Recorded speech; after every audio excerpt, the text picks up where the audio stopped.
जाऊ बातमी आहे सांगलीमधनं। सांगलीमध्ये आज काँग्रेस नेते आणि कार्यकर्त्यांची महत्त्वाची बैठक होतीये। नाना पटोले, बाळासाहेब थोरात, पृथ्वीराज चव्हाण सोबतच विश्वजित कदम आणि विक्रम सावंत या बैठकीला उपस्थित राहणार आहेत। विशाल पाटील यांच्यावरती कारवाई होणार का याकडे लक्ष लागलेलं आहे। विशाल पाटील यांच्यावरती कारवाईची टांगती तलवार दिसतेय। सांगलीची जागा ठाकरेंच्या शिवसेनेकडे गेल्याने विशाल पाटलांची बंडखोरी पाहायला मिळालेली होती। आणि आज विषयीचे अधिक अपडेट्स घेऊया। स्वप्नील पाटील प्रतिनिधी आपल्या सोबत आहेत। स्वप्नील, काँग्रेसची होत असलेली ही महत्त्वपूर्ण बैठक किती वाजता साधारणपणे या बैठकीला सुरुवात होणार आहे आणि या बैठकीपूर्वी नेमक्या काय चर्चा रंगल्या आहेत? बैठक होणार आहे ती 11 वाजता बैठकीला सुरुवात होईल। या बैठकीसाठी काँग्रेसचे नेते उपस्थित असतील, तसेच सांगलीतील पदाधिकारी आणि कार्यकर्ते उपस्थित असतील। विशाल पाटील यांनी हे माझे वैयक्तिक बंड नसून काँग्रेसचं बंड आहे असं वारंवार सांगतायत।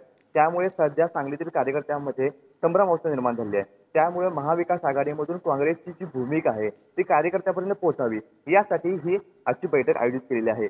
नाना पटोले यांनी सांगितलं होतं की विशाल पाटील यांनी काँग्रेसमधून बंडखोरी केली आहे, त्यांच्यावर कारवाई होणार। याच अनुषंगाने ही बैठक पार पडते आणि या बैठकीनंतर विशाल पाटलांच्यावरती कारवाई होणार का हे देखील पाहावं लागणार आहे।